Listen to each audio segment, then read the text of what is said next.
Chercheurs et chercheuses de vérité, salam alaikum.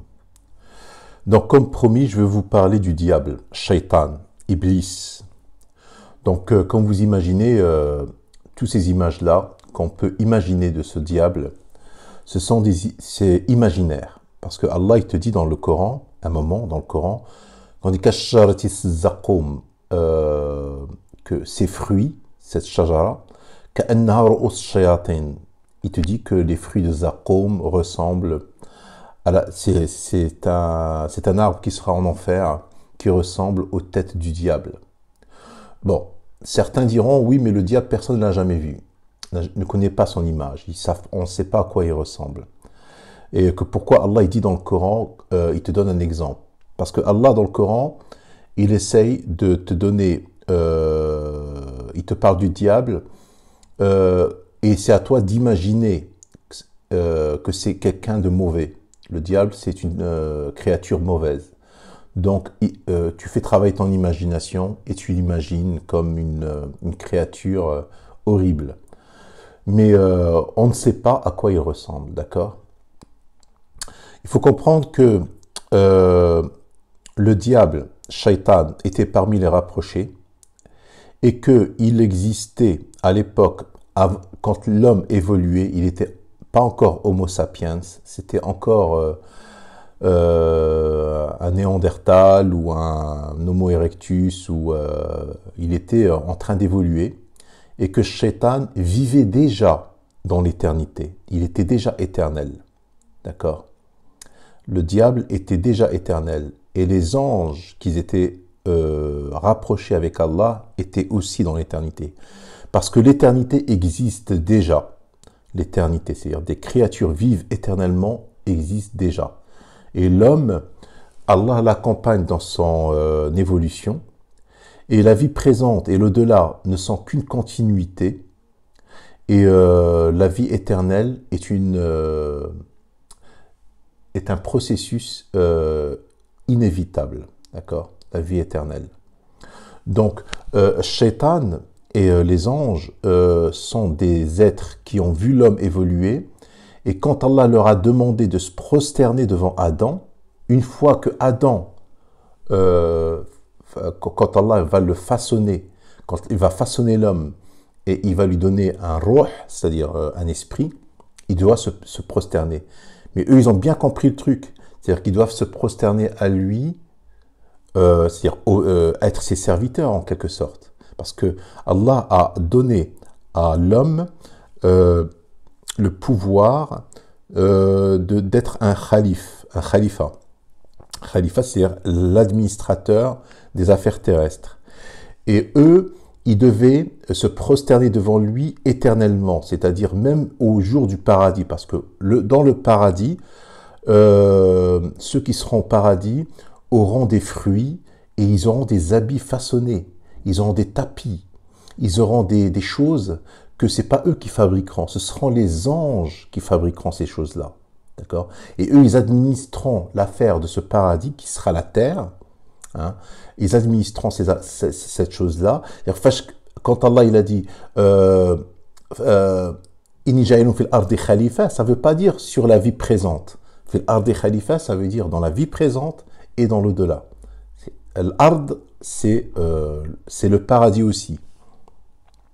Donc, Shaitan a refusé parce qu'il sait qu'il doit obéir à l'homme, qui doit être en quelque sorte son serviteur.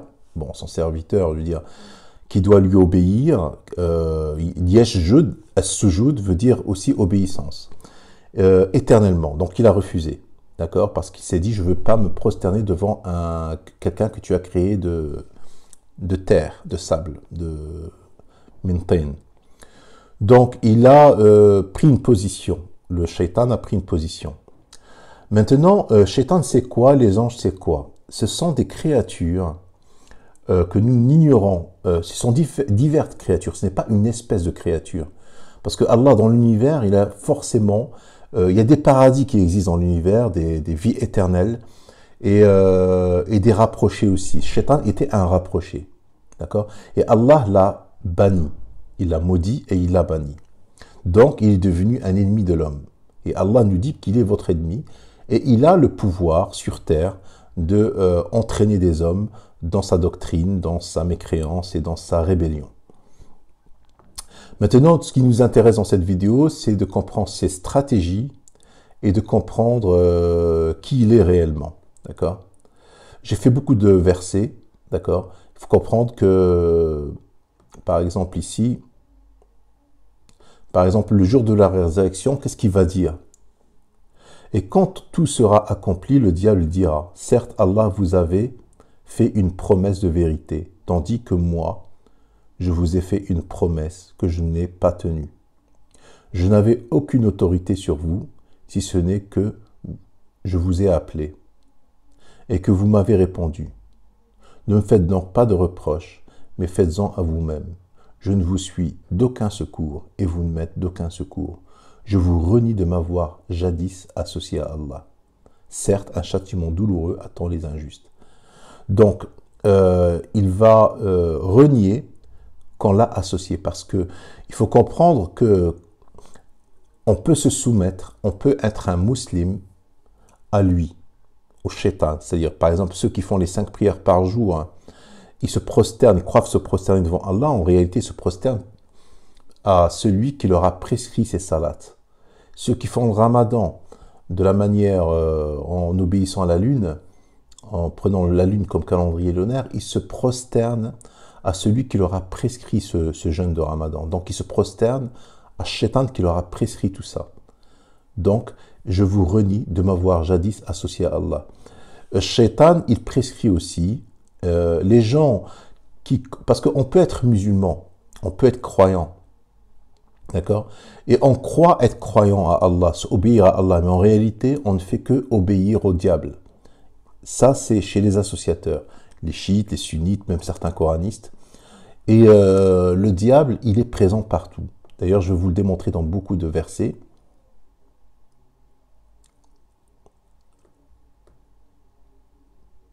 Allah, qu'est-ce qu'il dit? C'est pour ça que moi, je suis très actif avec certains coranistes et je ne m'intéresse pas beaucoup aux sunnites et chiites. Parce que le diable, il est très actif au moment où les gens sont dans le chemin droit. Qu'est-ce qu'il va dire Allah, qu'est-ce qu'il nous dit par rapport au diable? Le diable est pour vous un ennemi. Prenez-le donc pour ennemi. Allah te demande de prendre le diable pour ennemi. Prenez-le donc pour ennemi. Il ne fait qu'appeler ses partisans pour qu'ils soient des gens de la fournaise. Donc si Allah me demande de prendre le diable pour ennemi, moi, le diable, j'essaie déjà de l'identifier, d'accord? Et je sais qu'il est actif, surtout chez les coranistes. Parce que lui, le diable, il a une stratégie. Parce qu'Allah, il te dit, « Ô vous qui avez cru, ne suivez pas le pas du diable. Quiconque suit le pas du diable, celui-ci ordonne la turpitude et le blâmable. Haineuse était la grâce d'Allah envers vous et sa miséricorde. Nul d'entre vous n'aurait jamais été pur. » Le mot pur, il est très important. Mais Allah purifie qui il veut. Donc le mot purifier, il est important aussi. Et Allah est audient et omniscient. Donc, pur et purifié, c'est-à-dire que tu deviens un monothéiste. Tu deviens un hanif. Allah, il te purifie pour que tu ne deviens pas un associateur. Et le diable, lui, il est pour l'association. Parce qu'il sait que c'est le seul péché qui est impardonnable. Donc, quand il te dit ne suivez pas le pas du diable, moi, je l'aurais traduit autrement. Ya ayyuhalladhina amanu la tattabi'u khutuwat ash-shaytan. Khutuwat, ça veut dire les traces. Les traces du passé. Imaginons quelqu'un qui marche dans le sable et il laisse des traces. C'est-à-dire, dans le passé, il a marché dans le sable et il a laissé des traces. Mais il n'est plus là, il est très loin encore. Hein. Et toi, tu essaies de trouver ta route en suivant ces traces. Ça veut dire ça. Ça veut dire que Shaitan, dans le passé, il a égaré avec Ibn Kathir, avec... Abu Huraira et ainsi de suite, avec le Bukhari, il a égaré les gens, donc il a laissé des traces. Il te demande de ne pas suivre ces traces. On va aller dans un autre verset. Là, la conversation qu'il y a entre Allah et Shaitan. Allah, il dit, Shaitan, il dit à Allah, accorde-moi un délai. Donc Allah, il lui dit, قال إنك من المنظرين. Donc la preuve que il y a des gens dans l'univers qui sont éternels. Innaka min al-mundarin. Tu es de ceux à qui le délai est accordé. C'est-à-dire que le shaitan, il n'est pas le seul. Il y a d'autres créatures qui ont la vie éternelle. La vie éternelle, elle existe déjà. Allah, s'il te promet à l'homme la vie éternelle sur terre, dans le paradis, c'est-à-dire le paradis qui sera la vie terrestre aussi, c'est-à-dire que Shaitan, il lui demande juste de lui donner une chance, en fait. En gros, c'est ça. D'accord. Dans le 16, il dit, puisque tu m'as mis en erreur, dit Satan, je m'assoirai pour eux sur ton droit chemin. C'est quoi le droit chemin d'Allah? C'est le Coran, c'est l'Injil, c'est la Torah, c'est tous les livres. C'est à chaque fois que Allah arrive avec la bonne nouvelle, c'est-à-dire la révélation à un prophète. Je m'assoirai sur eux. C'est-à-dire que aujourd'hui, nous les coranistes, les Corans seuls, nous suivons la parole de Dieu sans lui associer personne. Shaitan va être beaucoup plus actif chez nous que chez les sunnites parce que eux, il a déjà laissé une trace, un chemin, et qu'ils ont suivi. Donc lui, Shaitan, il a déjà fait son travail. C'est-à-dire son œuvre est déjà accomplie. Donc, il va s'intéresser plus au présent. Ne vous inquiétez pas, j'ai encore un autre verset.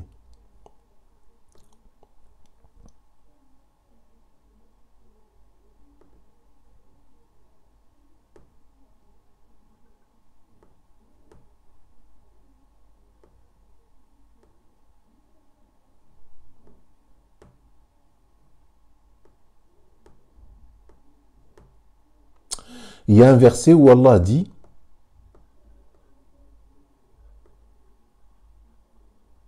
je crois, il y a un verset où Allah dit au shaitan, par rapport au shaitan, que lui, il est, comment dire,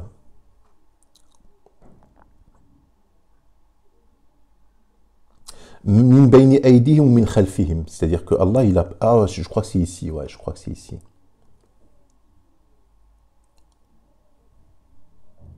Ouais, il y a la suite de ce que je vous ai récité tout à l'heure, c'est l'attaque al-mustaqim. Puis je les assaillirai de devant, de derrière. Ça ne veut pas dire de devant et de derrière, c'est-à-dire de leur présent et de leur passé. Il est très important le 17 ici.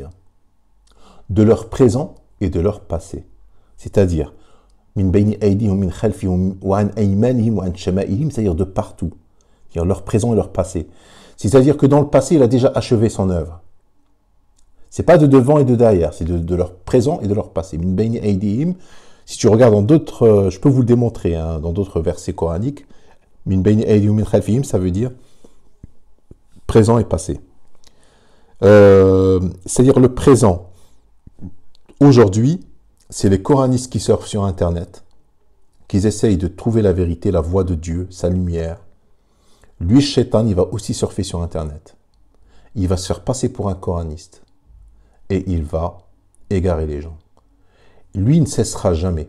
Le Shaitan, il est actif tout le temps. Et il a des partisans. Il a une descendance. Et il a des serviteurs. D'accord?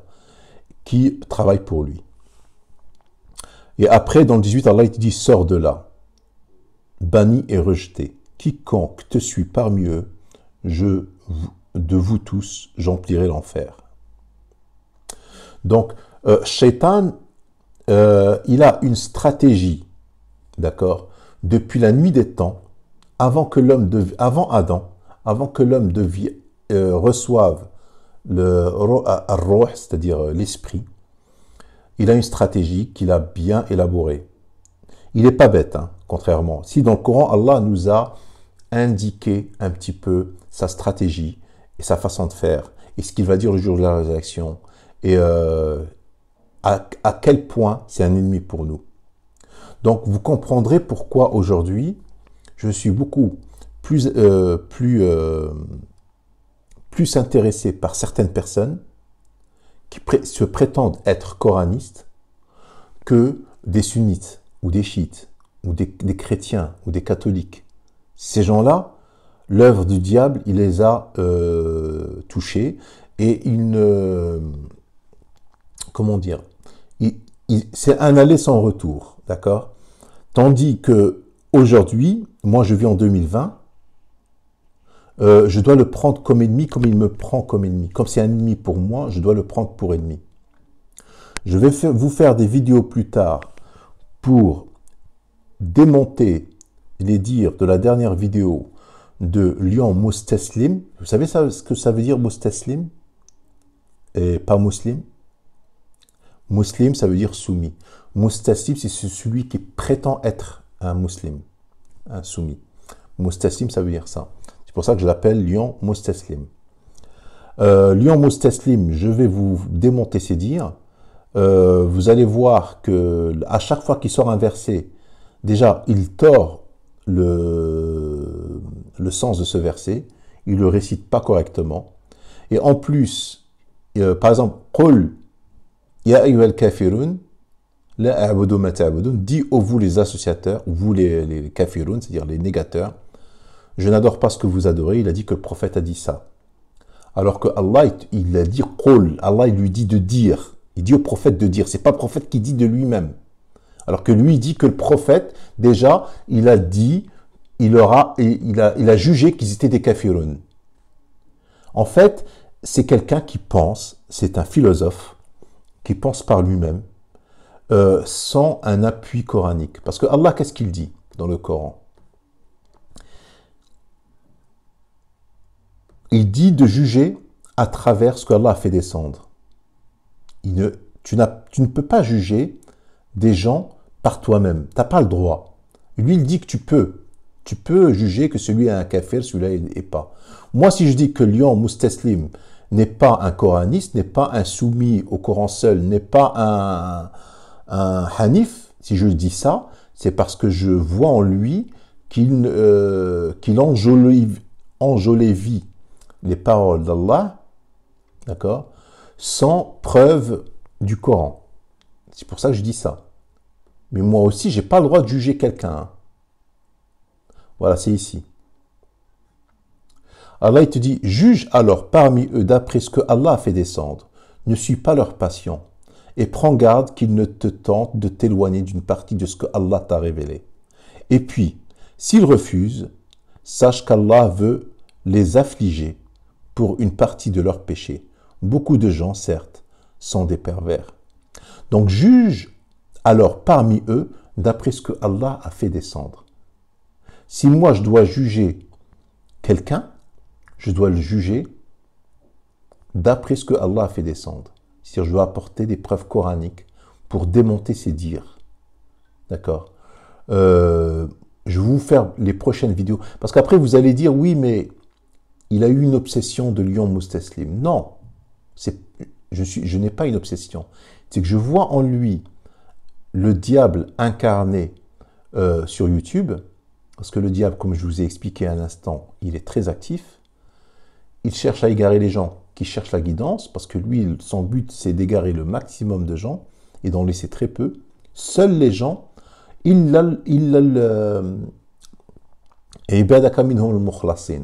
Al-Mukhlas, c'est celui qui est pur. C'est celui qui est pur. C'est celui qui a un cœur saint. D'accord? Donc, le diable, il est actif, mais très actif aujourd'hui sur Internet. Vous ne pouvez pas imaginer à quel point il peut être actif. Parce qu'il ne chôme pas, lui. Hein. Lui, il a de l'avance sur nous. Il a déjà, comment dire, il a déjà travaillé depuis des siècles, depuis des milliers d'années, mais aujourd'hui, il ne conçoit pas laisser des gens surfer sur Internet et véhiculer la vérité d'Allah sans que lui n'intervienne. Et je vous dis salam alaikum.